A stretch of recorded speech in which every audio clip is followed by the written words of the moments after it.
Hi, I'm the PC Expert Amateur, and I've got another 200 millimeter fan for you. This one is a little bit different. First of all, no lights. Second of all, the thickness is 30 millimeters, so that means it has potentially got more power than the previous fan that we looked at. It is from Thermaltake. It's called the Pure 20.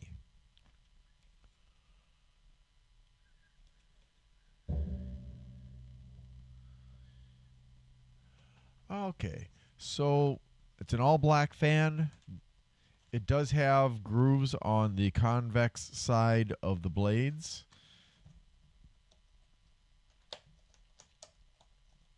It's hard to get it out. There we go.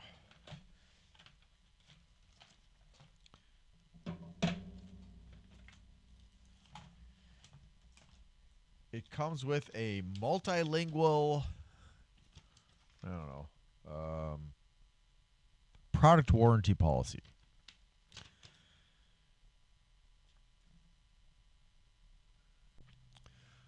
Hopefully, you can see the ruts that end in indentations in the trailing edge of the blade. And maybe it's a little bit easier to see those teeth from the other side.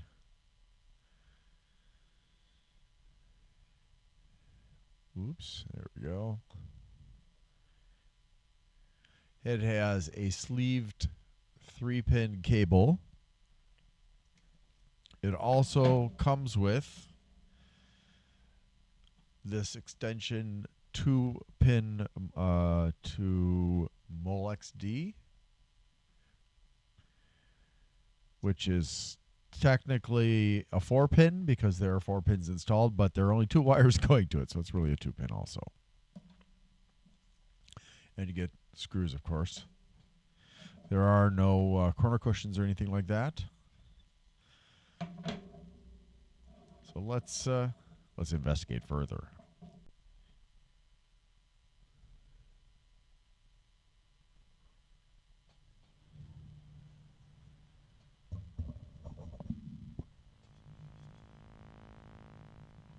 I don't think this is particularly quiet.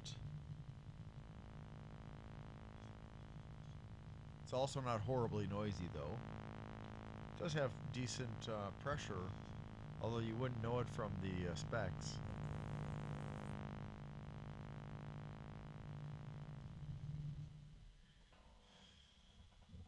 Ow. That didn't feel good. But at least it didn't break the skin or anything like that. So the air doesn't go very far. It does cone out a little bit, not too sharp. This is where I can really feel the pressure. So the pressure is below 1, just like the specs say, I guess. There isn't very much airflow coming from the middle. A lot of it's coming from the edges, which is pretty common with a lot of fans, actually. So if you've got a space for it, I mean, big fans are potentially very advantageous to have in a case.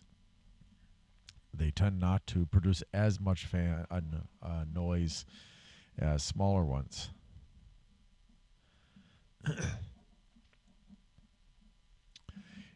Now, obviously, unless you have a gigantic cooler, you won't be able to use this for a cooler.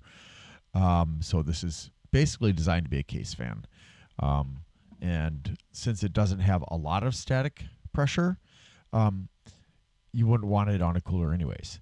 You could use this on intake or exhaust, even though it's not terribly powerful.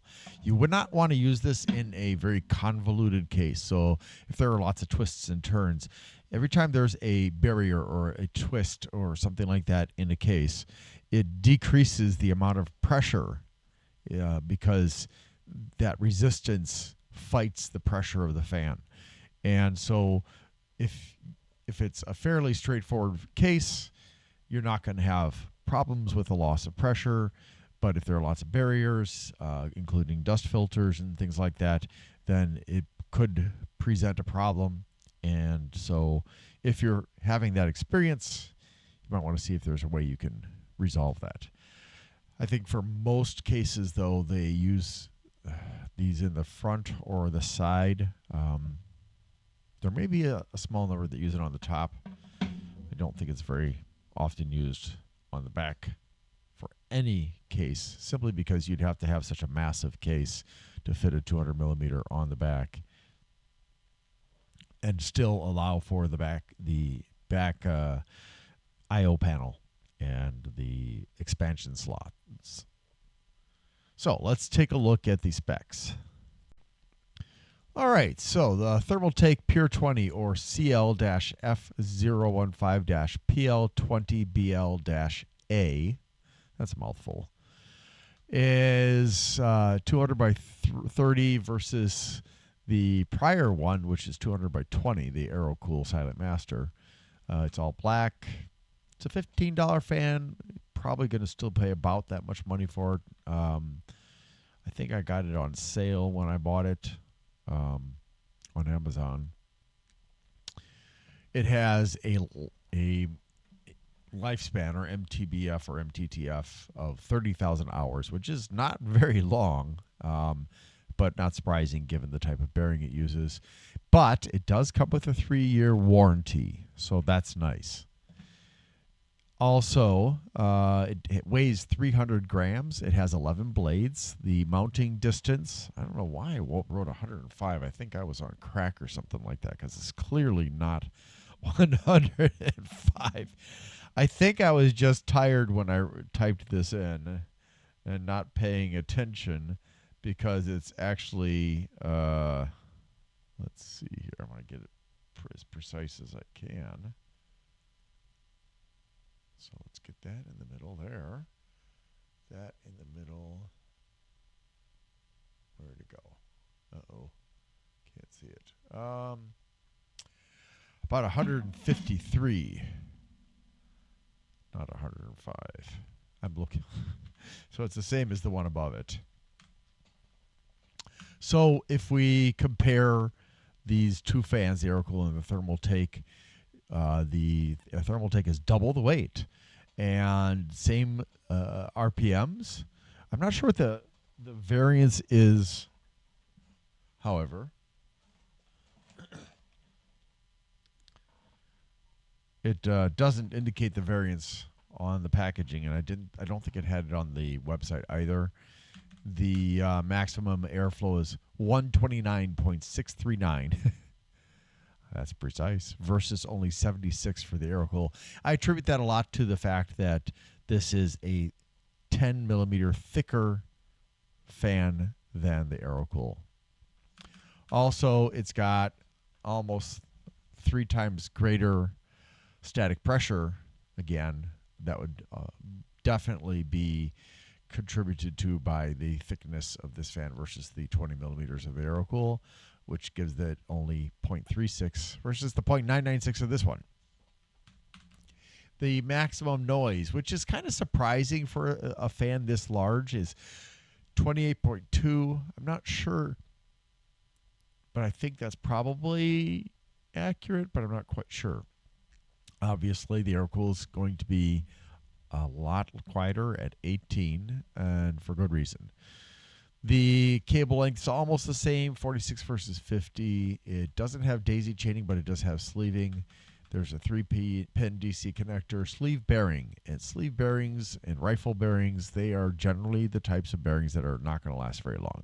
Now, Be Quiet, for example, produces fans with sleeve bearings that will last 80,000. But, you know, the average sleeve bearing is usually expected to last 40,000 or less.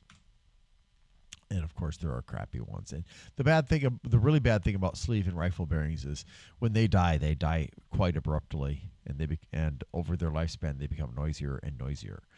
All right, so 12 volts, of course, both of them start at 9 volts.